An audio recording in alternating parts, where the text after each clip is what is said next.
Jemaat yang dikasihi oleh Tuhan kita Yesus Kristus, ada pernyataan yang mengatakan bahwa hidup itu adalah sebuah pilihan. Nah, jika kita melihat kehidupan kita, maka memang benar kita menemukan bahwa ketika menjalani kehidupan ini, kita senantiasa diperhadapkan dengan berbagai pilihan. Mulai dari pilihan-pilihan sederhana, bahkan sampai pilihan-pilihan sulit yang harus kita ambil dan kita tentukan. Misalnya saja, dalam hal sederhana ya, ketika kita mau makan, kita diperhadapkan dengan berbagai macam lauk. Nah, lauk mana yang akan kita pilih untuk kita makan? Atau ketika kita diperhadapkan dengan baju-baju dan celana-celana yang banyak, kira-kira baju dan celana mana yang akan kita pilih untuk kita kenakan? Nah, tentu ada hal-hal mendasar yang mendasari kita dalam memilih sesuatu. Kalau kita makan, tentu kita memilih makanan yang sesuai dengan tubuh kita. Kita tidak mungkin memilih makanan yang pedas ketika kita tidak sanggup untuk makan makanan yang pedas karena kita bisa sakit. Atau dalam memilih baju atau pakaian, kita tidak mungkin memilih baju tidur ketika kita hendak pergi ke gereja. Nah, tentu kita memilih baju yang rapih dan sesuai. Nah, dasar pertimbangan kita dalam memilih segala sesuatu biasanya adalah apakah pilihan itu mendatangkan kebaikan di dalam kehidupan kita atau tidak. Apakah pilihan itu sesuai dengan apa yang Tuhan kehendaki atau tidak. Nah, itu tadi adalah contoh sederhana dalam kita memilih. Dan dalam kehidupan ini, kita juga senantiasa diperhadapkan dengan banyak pilihan lain yang harus membuat kita benar-benar berpikir mana yang terbaik untuk kehidupan kita, mana yang diinginkan Tuhan untuk kita lakukan. Nah, Bapak Ibu yang dikasihi oleh Tuhan kita Yesus Kristus, pembacaan kita pada malam hari ini yang terambil dari Amsal 9 ayat 10 sampai ke 18 ini merupakan salah satu pilihan yang disampaikan oleh penulis Amsal untuk kita.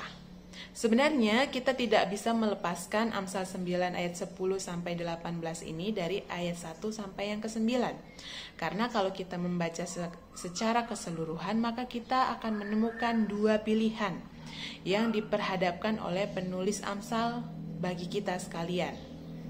Di ayatnya yang pertama sampai ayatnya yang ke-12, pilihan yang diberikan oleh Amsal adalah undangan hikmat yang di sini diumpamakan sebagai undangan seorang perempuan yang bijaksana. Sedangkan ayat 13 sampai yang ke-18 merupakan undangan kebodohan yang diumpamakan sebagai wanita bebal. Mari kita lihat. Yang pertama adalah undangan hikmat yang digambarkan sebagai perempuan bijaksana. Perempuan bijaksana ini mengundang setiap orang yang belum berpengalaman untuk mengikuti pestanya. Nah, di dalam pestanya itu dia telah menyiapkan berbagai macam hidangan yang memang dia persiapkan dengan baik. Persiapkan dengan khusus dan apa yang dia hidangkan merupakan kebaikan. Lalu bagaimana dengan undangan kebodohan yang digambarkan sebagai wanita bebal? Wanita bebal juga mengundang orang-orang yang belum berpengalaman. Tapi bedanya, hidangan yang ia berikan adalah hidangan hasil curian yang justru membawa hal-hal buruk di dalam kehidupan orang yang menerima undangan itu. Nah, apa yang diberikan atau apa yang akan kita peroleh pada akhirnya dari kedua undangan itu? Yang pertama, undangan hikmat atau undangan perempuan bijaksana. Hal yang diberikan adalah umur panjang dan kehidupan yang kekal.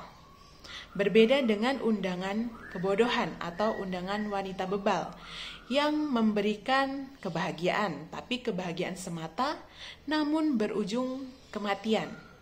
Nah, dari kedua undangan ini, manakah yang akan kita pilih?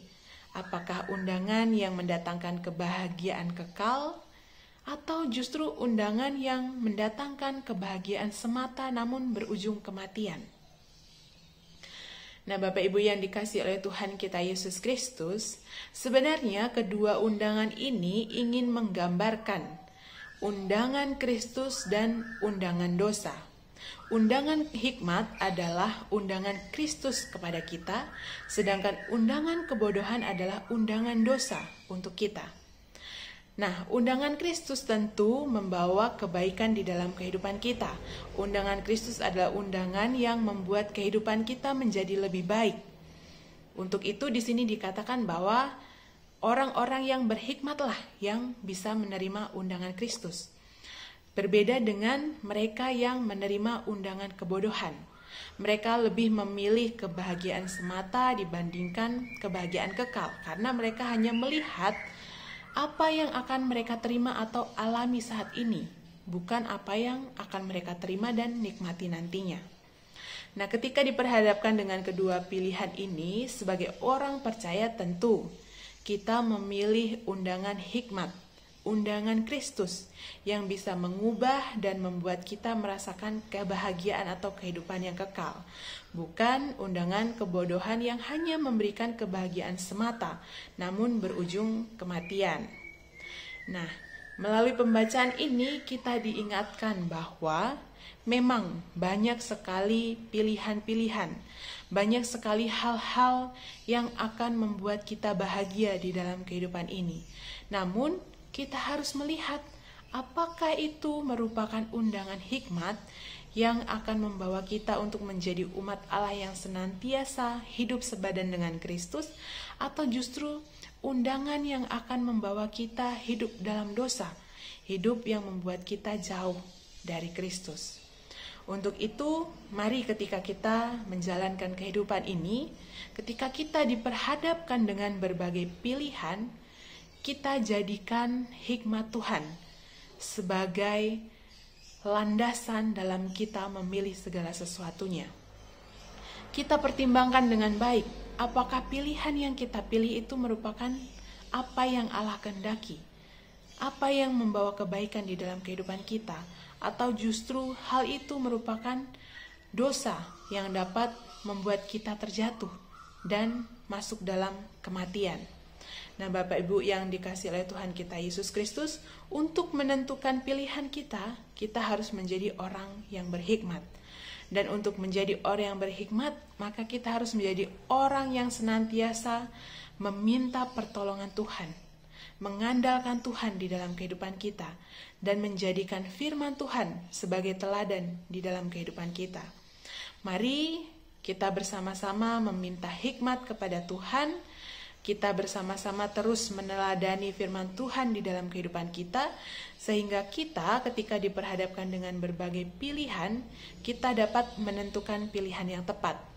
Dan ketika kita diundang untuk ikut dalam kebodohan, kita bisa menolaknya, dan kita bisa setia untuk terus menerima undangan Allah di dalam kehidupan kita.